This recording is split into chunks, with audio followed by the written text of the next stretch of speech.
नमस्कार,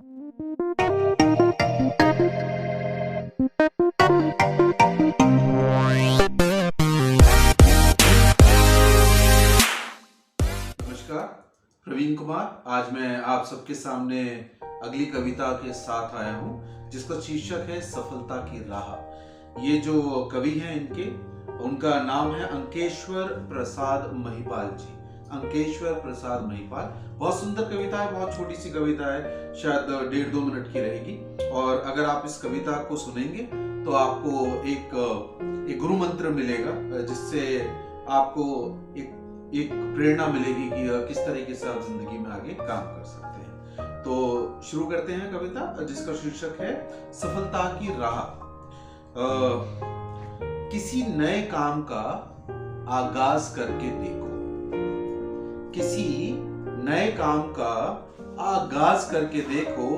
कल जो करना है उसे आज करके देखो। कल जो करना है उसे आज करके देखो। आप लोगों ने सुना होगा, काल करे सो आज कर, आज करे सो अब, पद में परले होएगी बहुरी करेगा कब। सॉरी। ये जो पहला अध्याय है वो यही है, किसी नए काम का आगाज करके देखो। कल जो करना है उसे आज करके देखो। कर्म अच्छे करने पर साथी कहीं मिल जाते हैं।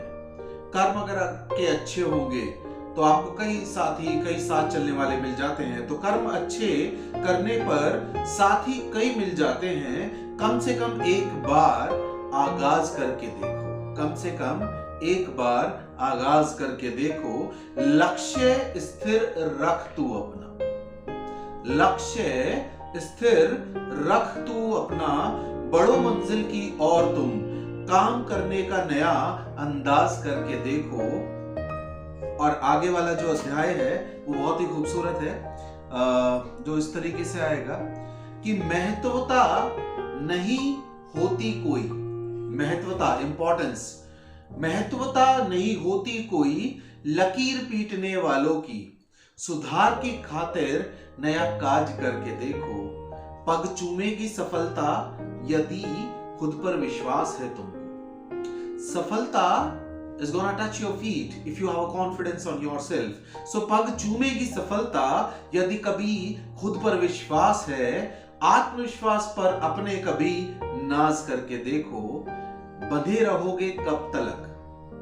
बंधे रहोगे कब तलक गुलामियों की बेड़ियों में। ना तो गुलामी जो वर्ड इसमें इस्तेमाल किया गया है वो कोई प्रशासनिक बेड़िया नहीं है, एक मानसिक बेड़िया है कि मैं नहीं कर सकता, नहीं कर सकती। उसको तोड़ दीजिए। Please come out of the grip of the prejudice and feel like a free bird, right. तो बंधे रहोगे कब तलक गुलामियों की बेड़ियों में। उन्मुक्त गगन में परवाज करके देखो।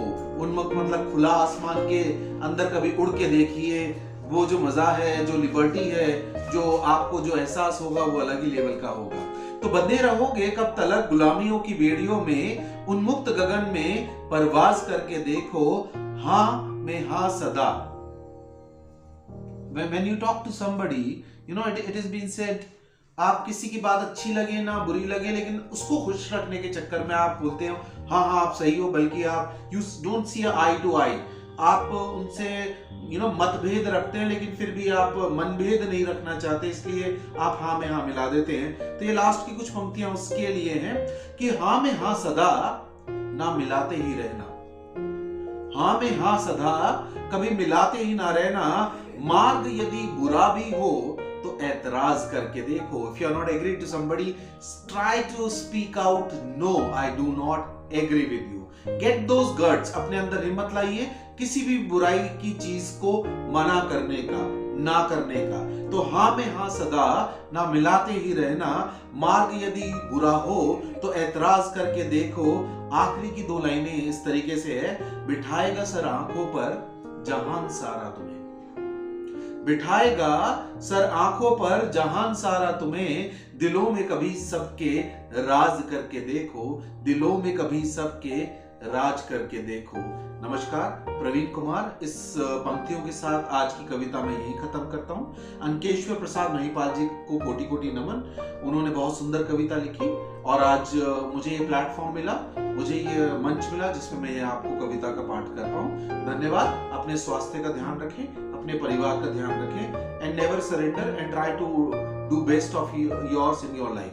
Thank you so very much. Praveen Kumar, अगली कविता के साथ आपसे फिर मिलूंगा। Thank you.